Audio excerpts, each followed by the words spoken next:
Assalamualaikum warahmatullahi wabarakatuh. Shalom, Om Swastiastu, Namo Buddhaya, salam kebajikan. Dengan saya Remaja Raya Saragi, semester 4 Ekonomi Pembangunan. Di sini saya akan presentasi dengan tema peran PPIC dalam industri ataupun perusahaan yang diajukan sebagai salah satu syarat untuk mengikuti ujian akhir semester mata kuliah PPIC. Baik, pertama-tama saya ucapkan terima kasih kepada dosen pembimbing saya, Bapak Jakir, selaku dosen mata kuliah PPIC. Mungkin bagi teman-teman semua, PPIC tidak asing lagi bagi yang sudah pernah bekerja di perusahaan. Khususnya untuk mahasiswa jurusan industri pasti hafal ini, tetapi di sini kita walaupun jurusan ekonomi pembangunan, tetapi kita mempelajari apa sih PPIC itu sebenarnya.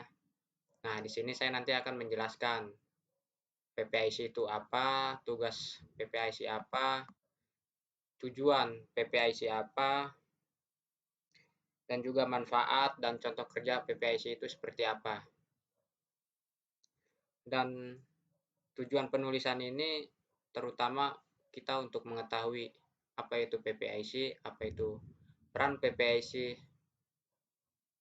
dan manfaat PPIC bagi perusahaan.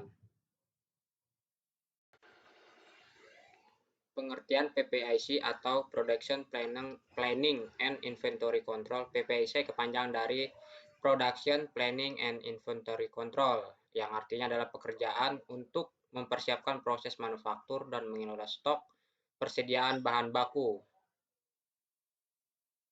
Dan PPIC pun harus bekerja sama dengan beberapa divisi, contohnya divisi marketing. Divisi marketing yaitu untuk kita agar mengetahui berapa produksi yang harus diproduksi dan berapa barang yang masuk. Dan selain itu juga kita bekerja sama dengan warehouse sebagai tempat barang, dan karyawan warehouse pun harus memperhatikan bahwa berapa barang yang masuk dan barang yang tersedia agar tidak terjadinya delay di produksi. Dan PPIC pun dia bekerja sama dengan, kalau di bawah PPIC biasanya di perusahaan itu ada seperti consumable namanya. Consumable biasanya dia yang menyediakan alat-alat safety seperti sarung tangan, masker, dan lain-lain. Itu dia ada yang mengurus sendiri namanya consumable. Dan juga kita bekerja sama lagi dengan divisi-divisi lainnya agar kita mengetahui berapa barang yang harus dibutuhkan. Itulah bagian-bagian kerja PPIC.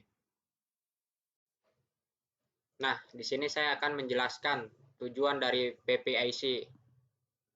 Secara garis besar, tujuan dari PPIC yaitu membuat perusahaan menjadi lebih efektif, lebih efisien. Yang kedua, membuat perusahaan lebih optimal dalam menggunakan modal produksi sehingga perencanaan produksi berjalan dengan lancar. Yang ketiga, mengatur langkah-langkah dalam proses produksi.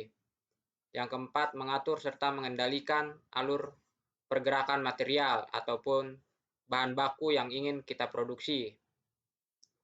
Yang kelima, membantu departemen lain dalam perusahaan. Contohnya, kita dari PPIC sendiri menyediakan atau memesan supplier membawa untuk alat-alat safety, yaitu biasanya turun ke inventory namanya, inventory. Terus kita juga bekerja sama dengan purchasing, berapa harga yang dibeli, dan itu semua ada tugas-tugas atau karyawan masing-masing yang menyediakannya.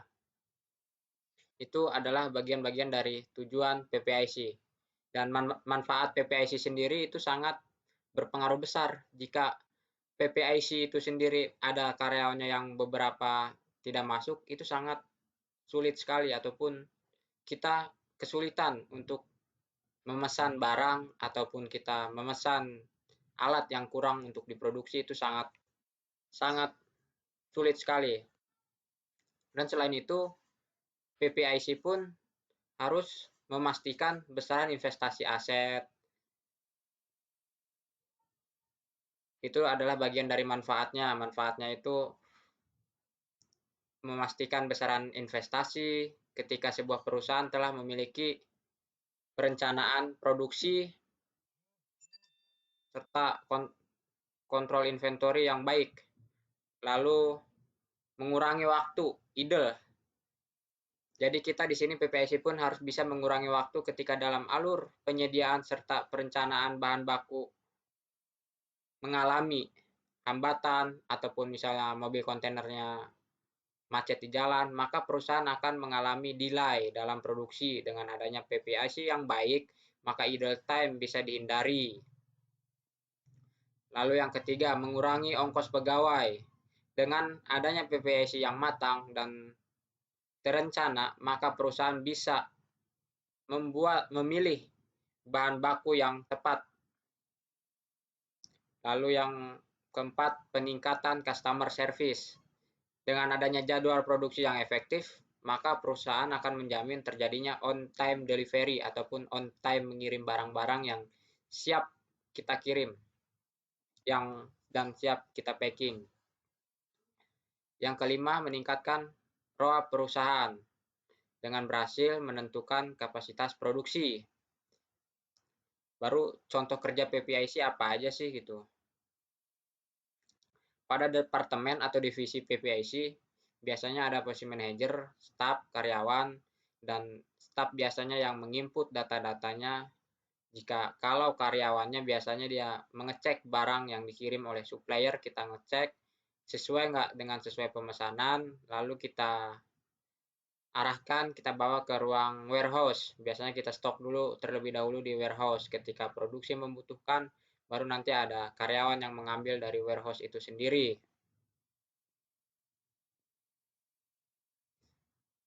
Dan PPIC memang sangat penting untuk di perusahaan, karena tanpa adanya PPIC maka perusahaan pun tidak akan berjalan. Dan kalau di perusahaan-perusahaan besar itu PPIC banyak divisi-divisi lain yang bekerja sama. Jadi kesimpulan dari presentasi ini yaitu itulah dia ulasan singkat mengenai PPIC ataupun Production Planning and Inventory Control, mulai dari pengertian, tujuan, manfaat hingga tugas PPIC semua.